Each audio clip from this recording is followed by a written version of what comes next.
Welcome to the Purpose-Based Retirement with certified financial planner Casey Weade. Casey is the president of Howard Bailey Financial. Whatever risk you face during your retirement years, we've got a plan. A published author and radio host. It's not how much we make during the good times, it's how much we keep during those really bad times. His advocacy for retirees and pre-retirees has made him a sought-after speaker and trusted financial leader.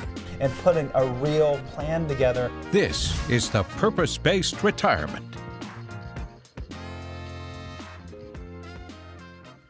Good to see you again. Thanks for joining us. I am Lee Kelso here with Casey Weade. He's a certified financial planner and the president of Howard Bailey Financial.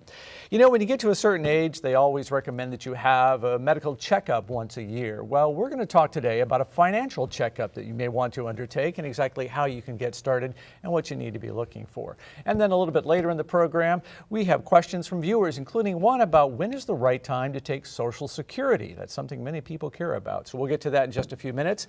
Let's get started, though, and get that financial checkup underway. And Casey, I understand there's no blood tests, no funny gowns involved in this, right? But it's important that you do walk through a few steps, and we have 5 that we're going to talk about today. Sure. You walk in to see your physician and you get your annual checkup. It's pretty painless for the most part, other than maybe the needle that jabs you in the arm, because you don't really have to do a whole lot of the work. You walk in, you visit with your doctor, they handle the blood pressure, they end up doing all the testing on the back end and doing all the tests for you when you sit in there. But when you're sitting down with our office and our firm, when we're doing financial planning, we really want to make this an interactive process. It's your money, not ours. Okay, we shouldn't be sitting here just telling you what to do with it. We want this to be interactive so that you can make sure that if you understand the decision that you're making, then you know that it's the best decision for you going forward. And some of this starts with gathering the appropriate information. And that first step, this is a 5-step financial checkup process. So we take everybody through when they come into our office, and whether you're doing these things, we encourage you to do these things before you come into the office, but if you get uncomfortable, you don't know which way to turn, you can do those with us in our office. And that first one is to just really understand where things are at. Get organized, right? And so we want to take a look at our asset values. Exactly what do we have in inventory, right? Exactly. Where are we today? And one couple that really stands out to me, and this is probably a very extreme circumstance, but a couple of years ago, they came into my office and they walked in with this briefcase full of different statements. And I saw the briefcase and I said, well, I wonder what's in there. And they popped it open and it was their financial life. They had annuities, they had mutual funds, they had stocks, they had all types of different investments that they had made over the years just from their neighbor and somebody who was recommended to them by a friend. And then they had this dinner seminar that they went to, and they just picked up all these different tools over time, and at some point they lost touch of where all those things are. And maybe this is you, you're just not sure exactly where everything is, or maybe you know where everything is, you're just not sure how it's ultimately going to help you accomplish that goal and get you to where you want to be. So let's sit down, let's get organized, figure out what those values are, and if they're positioned most appropriately to accomplish that goal for yourself. And if you can imagine always knowing where everything's at and knowing that, well, that's going to take care of all my retirement income, that's going to take care of any major health care problem I might have in the future. If we have any major inflation, that's going to take care of my inflation need. Once we create this asset dedication strategy that starts with getting organized, that allows you to have the peace of mind in the morning to wake up and know that you're on the right path. You know, a key step in understanding whether or not you can afford to retire is understanding the outgo, right? Your expenses are very critical. Sure, and that's the most important thing, really, when it comes to retirement planning, because now you're living on a fixed budget for the rest of your life.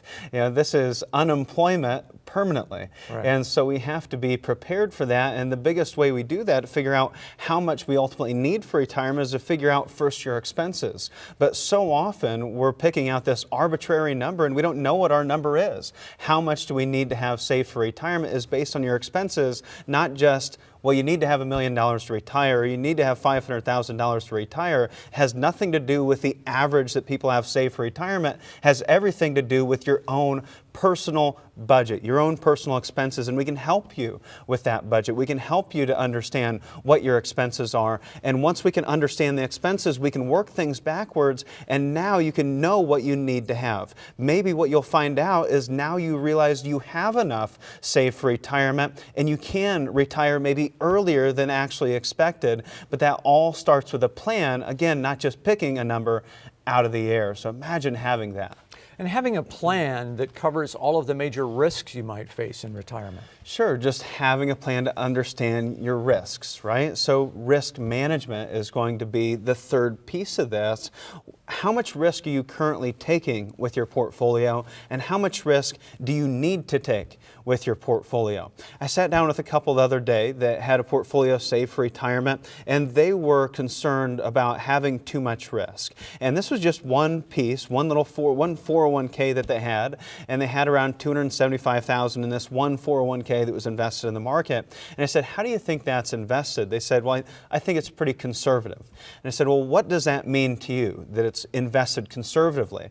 And I had to continue to define that. How much do you expect to lose over the next 12 months? How much can you afford to lose over the next 12 months? Because that's the difference between conservative, moderate, and aggressive. And they said, well, I would imagine maybe 25,000 to the downside would be something we were comfortable with. Well, this conservative portfolio could stand to lose $75,000 over the next 12 months if we had another bad market. And they didn't need that type of risk. You know, if you can sit down and find, I really only need to make X% every year, then we can reduce the volatility, reduce the overall stress so that you don't have heartburn during retirement, because that's not the goal. The goal is to know, hey, if I only need to make 4%, I don't need to be taking the risk to make 6 to 10%, right, which means I may have to go through a year where I lose 20% or 30% of my life savings, or go through another 2008-like financial crisis that rips your retirement right out of your hands. You may not need that risk. Let's figure out where you stand and let's manage that risk.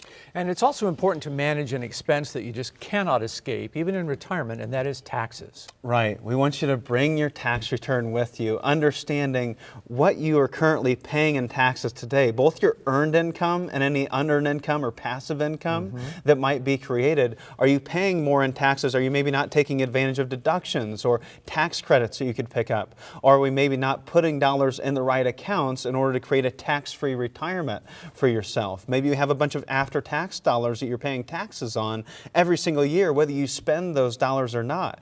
I had a single gal that I worked with here recently that we put together a tax strategy to convert her IRA to tax-free over the next 5 years. By the time she steps into retirement, all of her retirement income will be tax-free, distributions from what would have been taxable, and she'll never have to pay taxes on her Social Security again. We have to manage those things. Yeah, so you don't face the tax time bomb that we've talked about before on the program. One other thing to think about and to plan for is what happens after you pass away, your estate planning. Right. We also want you to start gathering those estate planning documents before you get in, to make sure you have your power of attorneys, you have your wills, you have all those basic legal documents that you have to have in place, your beneficiaries are established correctly, not just with primary beneficiaries, but also contingent beneficiaries, maybe in tertiary beneficiaries, making sure you've got all those assets going to where you ultimately want them to be, and in the most tax-advantaged manner possible, but also making sure that if we have a major healthcare problem, that we're going to be able to fill that gap as we step into retirement, so that we can actually leave something behind in the end and it doesn't get swallowed up in healthcare costs. So there you go. There are the 5 steps of a financial checkup that we invite you to take in to be a part of. And if you'd like a little help with that, here's a way you might be able to get started. For the next 10 people who call right now, we're offering a complimentary financial review of your entire financial and retirement plan. It's an opportunity to learn more about what's going on in your financial world so you can make the very best decisions possible moving forward. So for the next 10 callers, Casey and the team will make time on the calendar and sit down with you and give you your very own purpose-based retirement. We're back in just a minute with viewer questions. You stay with us. When you have confidence in your retirement future, you can live the life you've always imagined. Because of planning, You now have time to reflect on the wonderful memories of your life.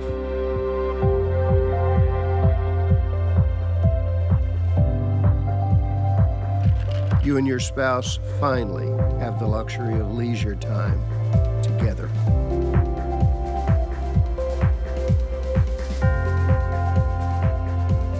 To spend fun times with your grandkids, sharing the joy of their excitement about life.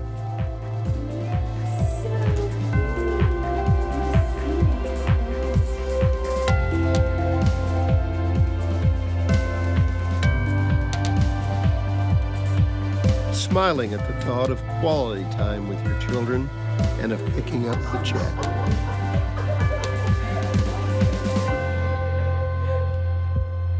At last, you have time to breathe and rekindle the love of your life. Why? Because you imagined what could be. You planned for retirement. So today, you own your future.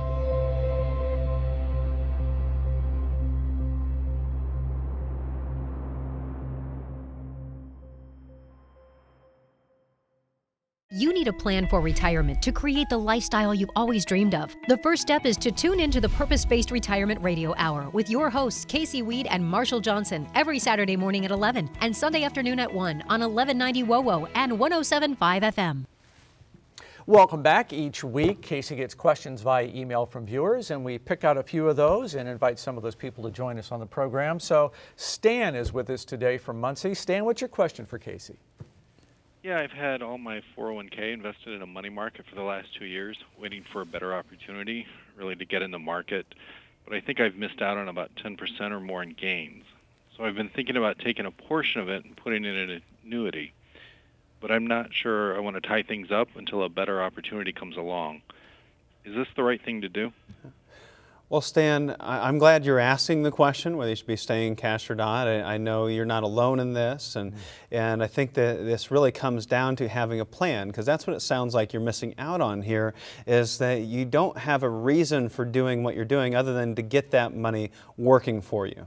You know, we've got these dollars sitting over in money markets and our 401k, and we just feel like they should be doing something, so you're thinking about allocating something over to an annuity where maybe you don't have the risk of the market that is depending on the different types of annuities that are out there and what annuity you're thinking of using. I think the first step for you is to take a step back from thinking about investing in an annuity or stocks or bonds or whatever that might be, and start to think about your plan. Start to put together a real plan that's needs-based or purpose-based, right? So what we would do is we would sit down with you and we would say, let's take a 30,000-foot view. Let's take a look at where you're at today and where you need to be in the future, because what happens if you don't find a better opportunity to get into the market? Is that going to be a negative impact on your retirement, meaning that you wouldn't be able to retire or maybe wouldn't be able to sustain your retirement income that you need if we don't have one of those two scenarios you're waiting on? What are those two scenarios? Well, one of those scenarios is probably going to be the fact that you're looking for rising interest rates.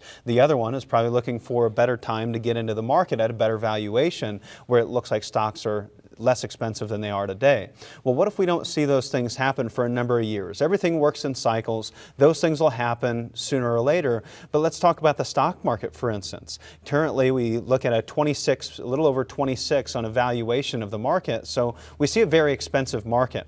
A PE, or a price to earnings ratio based on a 10-year rolling average, puts us in one of the most expensive markets in history. But we can also see that the same thing happened during the 80s and 90s, and we had 17 years where the market continued to rise. We had the longest bull market in history from 1982 to 2000, where the market was up over 1,000%. Well, what if we go through that again? What if that PE ratio continues to act irrationally and we see valuations go from 25 to 35 to 45, and you missed out on another not just 10% in gains, maybe 100% in gains over the next 10 or 20 years. And then we also maybe don't find a time to get back into the market or back into fixed instruments because interest rates don't increase. Maybe we're like Japan. Japan has had interest rates below 2% for over 20 years, nearly 25 years at this point. What if we find ourselves in one of those two circumstances? How does that leave your retirement? And then we say, well, what do we need in order to succeed? Maybe we find that your $500,000 portfolio, we only need to carve out $300,000 and get that $300,000 making 3 to 5%, and all of your retirement needs are taken care of. And then we can leave the other $200,000 in cash, and that can be used for opportunities that arise in the future. So let's build a plan. And let's make sure we do get something working, but let's not just get it working for the sake of getting it working, let's get it working for a purpose. All right, thank you, Stan. We're going to move to Laura here in Fort Wayne. Your question about Social Security. Laura, go ahead. My husband and I are turning 62 this year. He thinks we should wait till 70 to take Social Security, and I think we should get it while we can. What are your thoughts on this age-old debate? Well, here's the real rule of Social Security, Laura, and I want you to keep this, put it in your back pocket, and use it for all your friends too.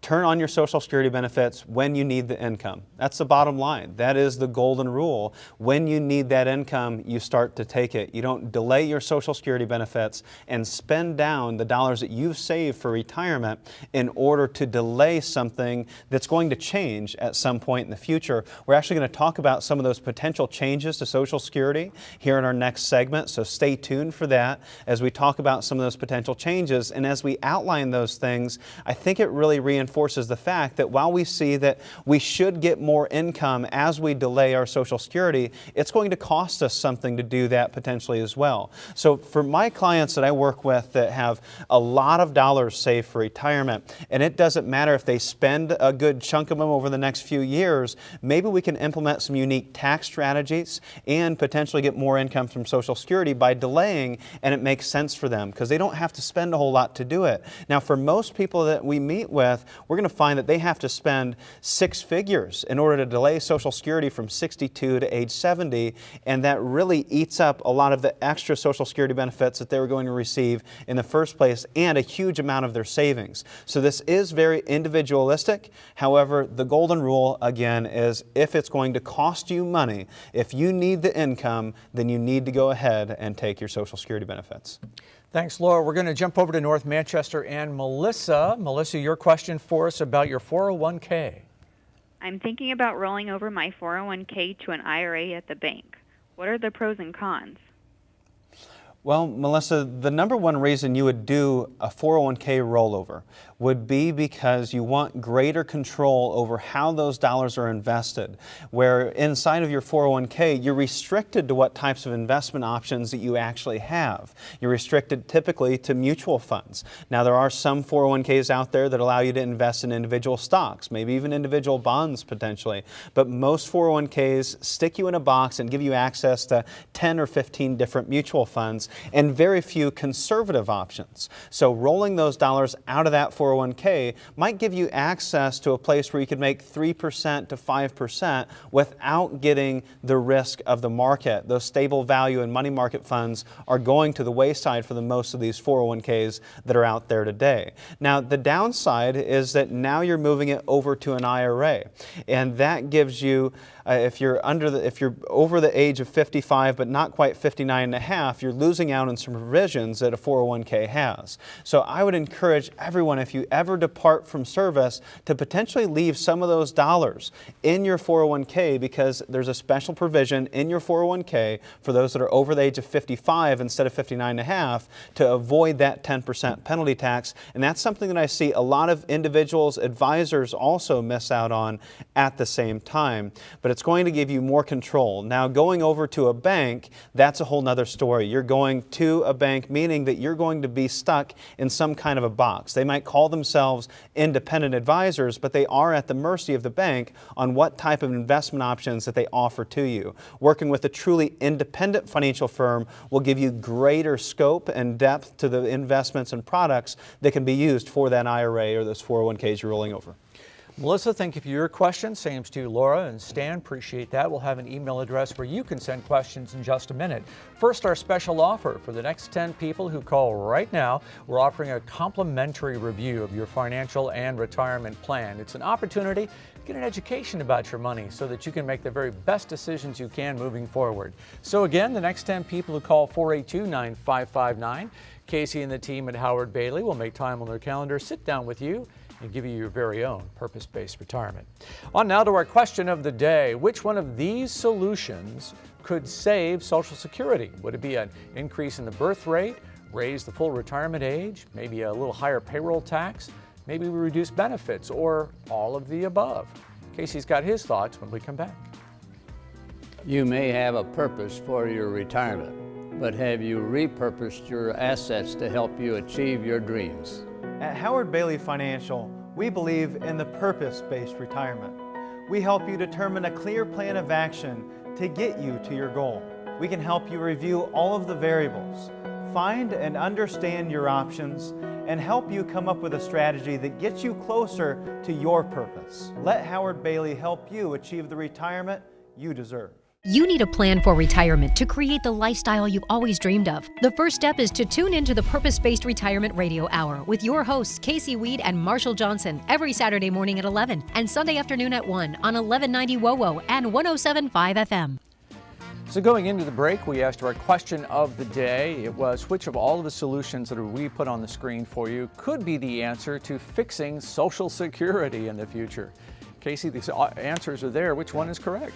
Well, usually when they put all of the above, that's typically the answer. I'm a pretty good test taker, so the answer is E, all of the above. Any of those solutions could potentially save Social Security. Any one of those, or maybe even a combination of any of those four options, could save Social Security, because Social Security is in a very dire situation. And when people come into my office of all ages, whether we see someone that's 30 years old or we see someone that's 70 years old, they're all concerned about the future of Social Security and if those benefits are going to be there when they need them most. So how can we keep Social Security working? What we're going to talk about during this segment is first defining the problem, because until we really understand the problem with Social Security, we can't yet define the solution. So we're going to walk through the problem, then we're going to define a solution to save Social Security so we can give you some answers.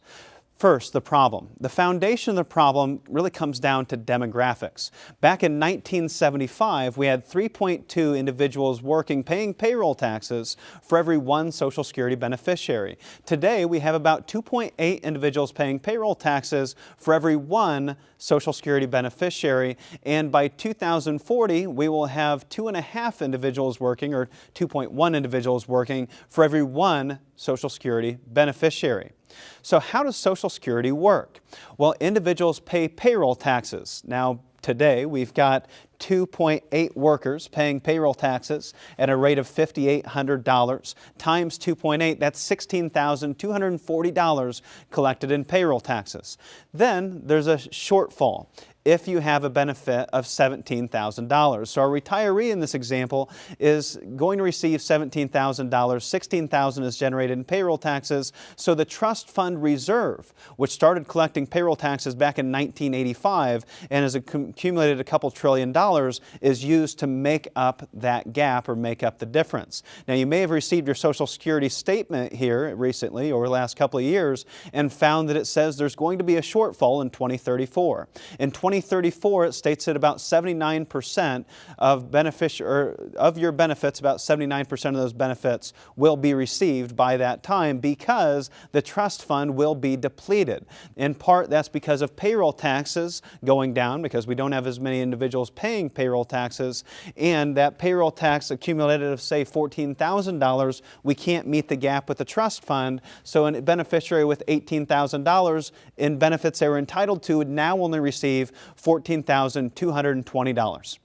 So how do we fix that issue? One way that we could fix that would be immigration, a not too popular solution, meaning that currently we have about 1.2 million individuals immigrating to the United States on an annual basis. We would need to about quadruple the amount of individuals coming into the United States and paying payroll taxes to 4.4 million individuals annually. What about fertility? We could also increase the fertility rate. The current fertility rate is about 2, so that means every couple is having an average of 2 children, and we would need it to increase more than double to 4.2 per couple, and that hasn't occurred since the 1880s. Another solution is to change the way the trust fund is actually invested. Currently it's 100% invested in bonds, and it's yielding an average of 3%. We could go to a more balanced portfolio, invest 40% of that portfolio in equities, but we would need it to average 20% per year. Another unlikely solution, considering the Dow Jones Industrial Average has only averaged 7.5% over the last 75 years. Another solution is to increase the retirement age. Currently, that retirement age for people born after 1959 is 67 years old. We could increase it to 75 years. We could also change payroll taxes. The current payroll tax is 12.2%, 6.2% paid by employees and 6.2% paid by the employer. We would need to increase that to 14.98% to save Social Security.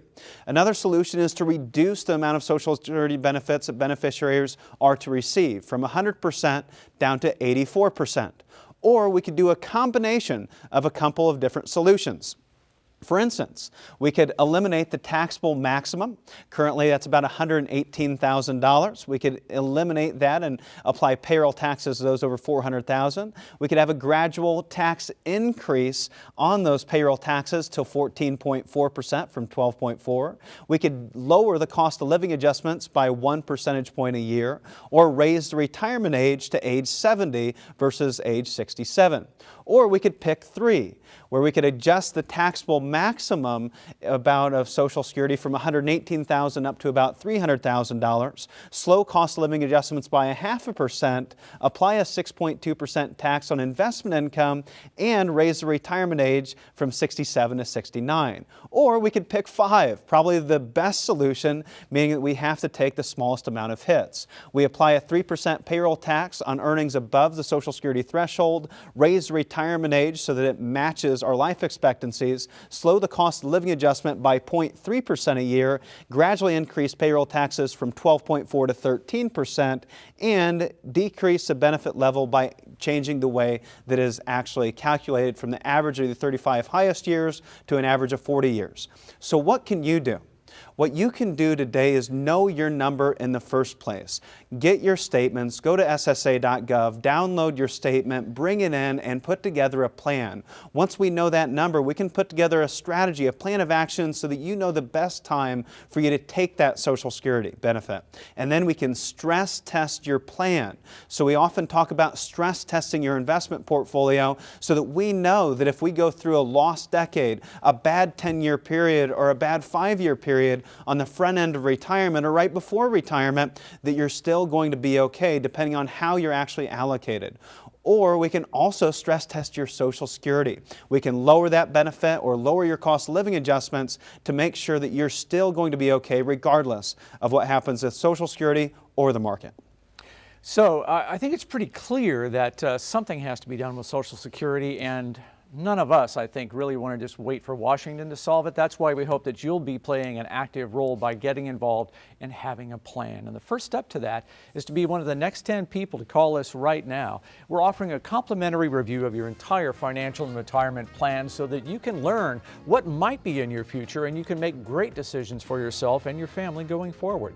So for the next 10 callers at 482-9559, Casey and the Howard Bailey team will make time on their calendar to visit with you and give you your very own purpose-based retirement. You can learn more about Howard Bailey Financial by dropping into the website. It's howardbailey.com. You can also email questions to Casey anytime you like at info@howardbailey.com. And you can also get a version of Casey's new book online as well, the 2017 Guide to Retirement Efficiency for the Purpose-Based Retirement. It's available for pre-order at howardbailey.com. Lots out there. We hope you'll take advantage of it, and we hope we'll see you next week.